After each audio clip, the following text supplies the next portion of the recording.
Hace muchos años, por allá a comienzos del 2000, trabajaba con un compañero que se llamaba Carlos. Él era uno de esos tipos serios, callados, pero un día me contó algo que todavía hoy me pone la piel de gallina. Carlos había trabajado como guardia en una de las cárceles más grandes de Bogotá. Una vez al mes, hacían revisiones exhaustivas a las celdas. Llevaba más de 5 años en ese lugar y todo siempre había sido rutina. Hasta que un día, algo cambió. Era una mañana fría, nublada, con ese ambiente pesado que uno no sabe explicar. Carlos entró a revisar la celda de un interno, un hombre de unos 50 y tantos. Pelo largo, mirada penetrante, de esas que uno siente que lo atraviesan. Todo iba normal, hasta que, al mirar debajo de la cama, Carlos encontró algo. Una figura. Pequeña, como de unos 7 centímetros. Parecía un duende. Pero no uno de esos bonitos que uno ve en adornos. Tenía una sonrisa torcida, inquietante. Como si se burlara, como si supiera algo que vos no. Carlos lo sacó y, mientras lo tenía en la mano, el interno, que no había dicho ni una palabra, lo miró con los ojos bien abiertos y le dijo: «Tenga cuidado, eso está maldito». Carlos se rió. Pensó que era pura superstición. Guardó la figurita en el bolsillo y siguió con el protocolo. Más tarde la dejó con el resto de los objetos incautados, como siempre. Esa noche, al llegar a su casa, Carlos sintió algo raro. Como si alguien, o algo, lo estuviera observando desde las sombras. Pasaron los días. Y empezaron a pasar cosas pequeñas, pero inquietantes. Objetos que no estaban donde los dejó. Puertas que se abrían solas. Susurros, ruidos. Esa sensación constante de estar siendo vigilado. Una semana después, mientras pasaba cerca de la celda de ese preso, el tipo le volvió a hablar. Esta vez, con más miedo: «Tenga cuidado. Ese duende no es cualquier cosa». Carlos no dijo nada, pensó que el hombre estaba mal de la cabeza. Pero esa noche, al llegar a casa, todo cambió. Encontró a su esposa sentada en la sala. La luz era tenue, apenas encendida una lámpara. Y ella tenía algo en las manos. Carlos se acercó despacio. Y al mirar bien, casi se le va el alma del cuerpo. Era el duende. El mismo. Con esa sonrisa malvada, más marcada, más viva. Y sus ojos de vidrio brillando con una luz que no venía de ninguna lámpara. «¿Dónde encontraste eso?», le preguntó. Ella lo miró, con una expresión vacía. Los ojos apagados. La voz, como si no fuera suya, estaba debajo de la cama. Carlos tomó el duende con manos temblorosas. Sintió un ardor extraño, como si algo dentro de él lo rechazara. Fue hasta la ventana del apartamento, vivían en un cuarto piso, y lo lanzó con fuerza. El duende pesaba más de lo que parecía, como si no quisiera irse. Su esposa lo miró confundida. Como si no supiera qué había pasado. Y él, nervioso, trató de explicarle todo. Pero no pudo dormir esa noche. Desde entonces, todo empeoró. Su esposa comenzó a comportarse de forma extraña. Se alejaba de él. Hablaba sola en las madrugadas. Tenía la mirada perdida. Y a veces, aparecía con rasguños, moretones. Una vez, incluso, Carlos la encontró hiriéndose el pie. Estaba ida. Ya no era ella. Su piel palideció. Se le formaron ojeras profundas. Parecía una sombra. Nadie sabía qué hacer. Unos meses después, Carlos llegó a casa del trabajo. Y la vio en el balcón. Mirando al horizonte, como si algo la estuviera llamando. Se acercó. Cada paso, se le hacía eterno. El corazón se le salía del pecho. «Amor, ¿qué haces ahí?». Ella no respondía. Solo miraba. Y entonces, Carlos vio una sombra. 2 manos, translúcidas, espectrales, que aparecieron detrás de ella. Y, sin previo aviso, la empujaron. Todo pasó en cámara lenta. Los ojos de ella se cruzaron con los de Carlos, llenos de terror. Él corrió. Gritó. Pero no llegó a tiempo. Cuando bajó a la calle, ella yacía ahí, inmóvil. El ruido, los gritos de la gente. Todo era un zumbido lejano. Se arrodilló a su lado.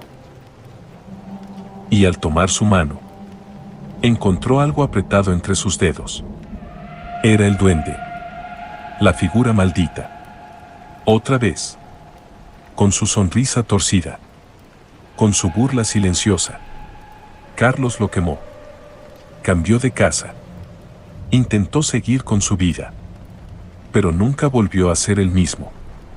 A veces, me dice que aún escucha los susurros.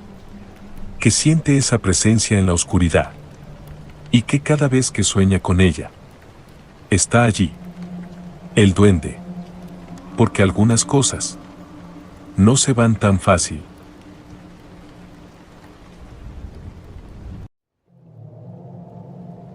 Aquella noche, como cualquier otra, me fui a mi habitación a descansar.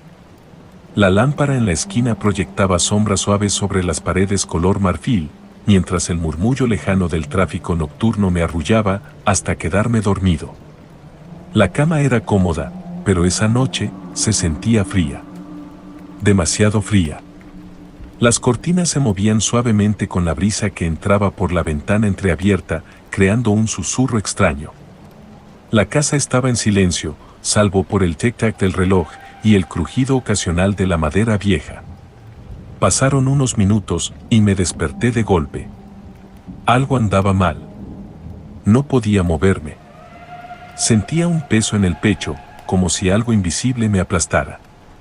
Intenté gritar, pero nada salió de mi boca. El sudor frío me corría por la frente y la respiración se me volvió agitada. Fue entonces cuando lo escuché. Un sonido suave, como uñas arañando el piso, y una respiración pesada, que no era la mía. Sentí que no estaba solo. Y entonces lo vi.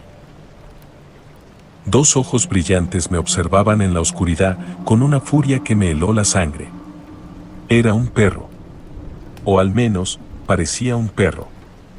Su silueta estaba encorvada, su pelaje sucio, enredado, cubierto de barro y algo oscuro, pegajoso. Un olor insoportable lo invadía todo, como si algo se estuviera pudriendo. Quise moverme, gritar, pero seguía paralizado. Y el animal empezó a acercarse. Despacio. Con pasos que retumbaban en el piso. Cada golpe sonaba como un eco sordo, en medio de la noche. Cuando estuvo cerca, sentí su aliento caliente, golpeándome la cara. De repente, algo imposible ocurrió. Su cuerpo empezó a retorcerse. Sonidos secos, chasquidos horribles, llenaron la habitación. La piel se estiraba, se rompía, dejando escapar algo oscuro que se movía, como si estuviera vivo. Yo no podía apartar la mirada. Cuando la transformación terminó, ya no era un perro.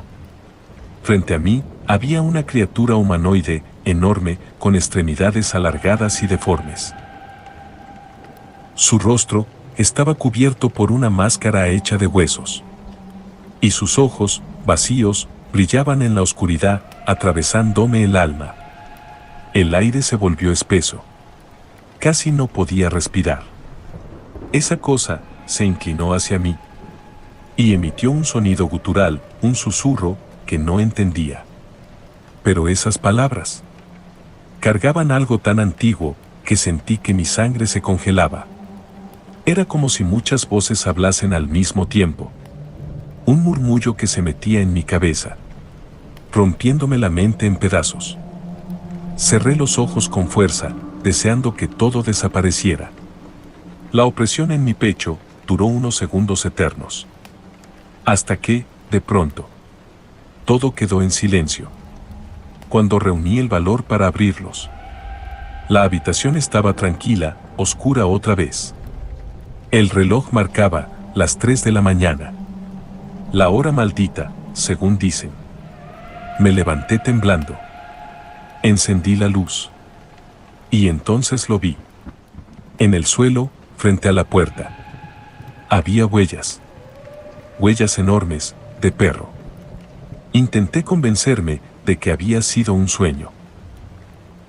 Pero en ese momento, mientras recuperaba el aliento, escuché detrás de mí el mismo susurro gutural que había oído en la oscuridad.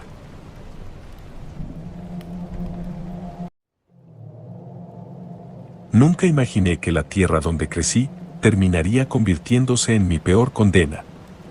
Han pasado casi 20 años y todavía me cuesta hablar de esto. Todo ocurrió en el 2005, en el sur del Tolima, en una finca que ha estado en mi familia por generaciones. Un lugar donde el viento sonaba como un lamento entre los árboles y el silencio pesaba más que el plomo. Desde niño, algo en esa finca me inquietaba. Había noches en que los cafetales parecían moverse solos y juraría que el bosque respiraba. Pero uno se acostumbra. Hasta que el mal decide mostrarse. Todo comenzó con una herencia. Cuando mis abuelos murieron, la finca quedó a nombre de mi mamá y su hermana, mi tía Clara. Clara siempre fue distinta. Nunca se casó, nunca tuvo hijos, vivía sola, y cuando alguien le preguntaba por qué, sonreía con esos dientes manchados de tabaco y decía, yo tengo mis propios caminos. Desde que se leyó la escritura, noté cómo nos miraba, como si la finca no fuera un recuerdo, sino un trofeo que había perdido. Mi mamá intentó llevar la fiesta en paz, pero yo vi cómo Clara apretaba la mandíbula cada vez que ella firmaba un papel. Y entonces llegó enero del 2005. Un martes que todavía siento en la piel. Mi hermano Julián amaneció enfermo, doblado del dolor, sudando frío. Corrimos al hospital, pero los médicos no encontraban explicación.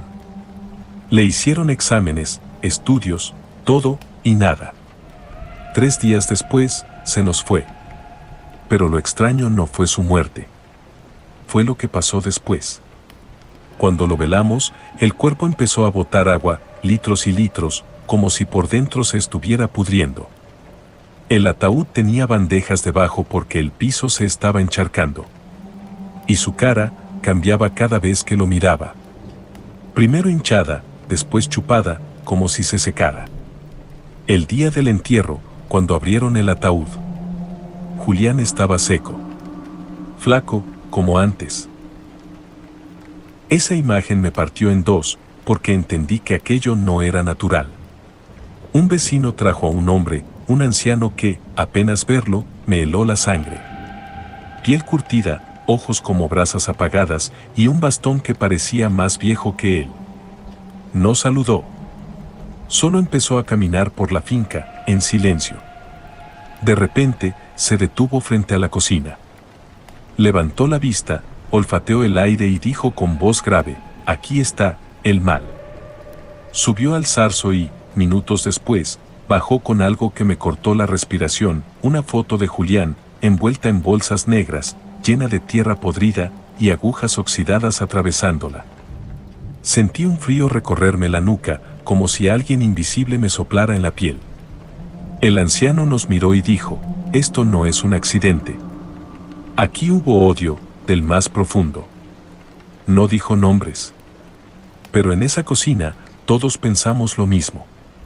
Clara. Ese día quemamos la foto y rezamos hasta que se apagó el último carbón. Pero el mal no se fue. Mi mamá empezó a despertarse gritando. Decía que algo le quemaba la espalda. Cuando le levantábamos la camisa, tenía marcas rojas, como si le hubieran puesto fuego en la piel. Mi papá, que siempre fue un hombre fuerte, empezó a llenarse de moretones, huellas de manos, como si alguien lo agarrara en la oscuridad. Y cada día, estaba más delgado. Yo no podía dormir. Escuchaba pasos en el techo, en el zarzo, pero cuando subía, no había nadie. Solo ese olor. A tierra húmeda y podrida. Un amigo nos llevó a Bogotá, a donde un muchacho que, apenas vernos, dijo, esto es trabajo oscuro. Lo que hizo después nunca lo olvidaré, velas negras, humo espeso, rezos que parecían desgarrar el aire. Al final, nos hizo volver a la finca. Caminó directo al maizal y señaló un punto. Aquí, dijo. Cavamos. El suelo estaba duro, como si no quisiera abrirse. Cuando por fin sacamos la bolsa, el olor fue insoportable. Dentro había muñecos de trapo atravesados con agujas oxidadas, fotografías de mis papás amarradas con cintas negras y tierra de cementerio. Esa noche lo quemamos todo. Y desde entonces, mis papás mejoraron. Pero yo sé que esto no terminó. Clara sigue viva. Vive a pocos kilómetros, en la misma vereda. Y cada vez que voy a la finca, siento su mirada. Porque el mal no siempre se puede sacar. Solo se esconde. Y espera. Si alguien escucha esto, créame, hay cosas que no son un juego. Cuide su casa, cuide a los suyos. Porque hay ojos que los miran aunque usted no los vea.